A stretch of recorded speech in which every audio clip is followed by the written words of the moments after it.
Goeie nuus, ons is terug op televisie vanaf Sondag 12 Februarie om 11 uur die oggend op SABC 2. Om by te dra tot hierdie bediening, SMS die woord na 49724.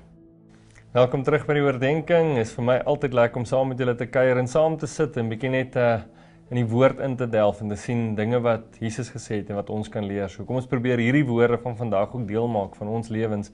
En ons lees 'n stuk uit Johannes 9 vers 3 en dit gaan oor 'n man wat blind gebore is en dan klomp ouens wat vir Jesus probeer vra oor, maar hoekom is hierdie man blind? En hulle probeer eintlik vir Jesus vasvra en hoor sy antwoord. Jesus het geantwoord, nie hierdie man of sy ouers het gesondig nie, maar hy is blind sodat God se werke in hom sigbaar kan word.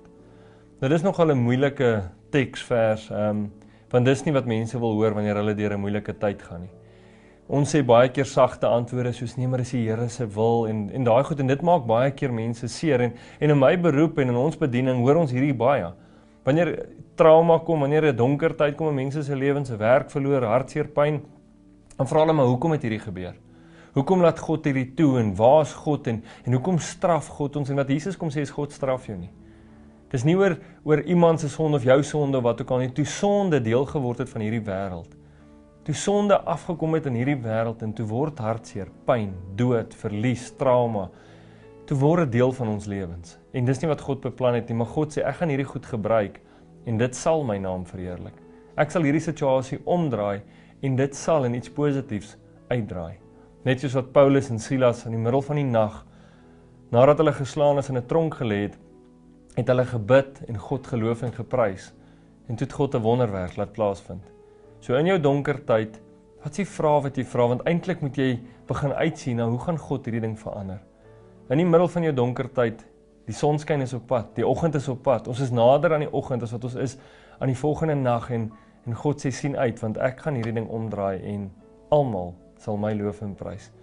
So miskien gaan jy nou deur 'n donker tyd of miskien is jy in 'n sonskyn-tyd en dan moet ons lofliedere bymekaar maak sodat wanneer ons in die donker tyd kom, nie begin vra oor hoekom laat God hierdie toe nie, maar meer begin soek oor hoe gaan God hierdie ding omdraai en hoe gaan ons sy naam kan verheerlik. Kom ons bid saam. Hemelse Vader, ek dra vandag elkeen wat in 'n donker tyd kom.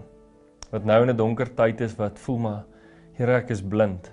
Ek kan nie sien waar hy is nie, ek kan nie sien hoe hierdie ding goeie gaan uitwerk nie, ek kan nie sien hoe ek gered kan word nie, en ons voel blind soos wat hierdie man in hierdie verhaal wat ons nou lees.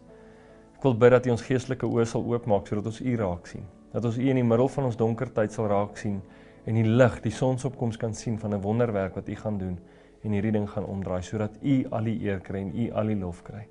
Dankie vir hierdie teks. Dankie dat dit ook vir ons antwoorde bring wanneer ons nie regtig antwoorde het op moeilike omstandighede nie. Here, dankie dat U ons verander binne in ons omstandighede terwyl ons omstandighede nie altyd verander nie. Ek prys U en ek dank U voor en mag ons geestelike oë oopgaan. Mag ons sien hoe U te werk gaan tydens ons blinde tye. Ek prys U en ek eer in die naam van Jesus. Amen. Baie dankie dat jy ingeskakel het vandag en miskien ken jy iemand wat tans blind is, wat deur 'n donker tyd gaan of miskien jouself en mag hierdie woorde jou bemoedig of mag jy dit gaan aanwend en hulle gaan bemoedig met iets konkreets wat sê maar God gaan hierdeur verheerlik word. Ons gesels môre verder. Totsiens.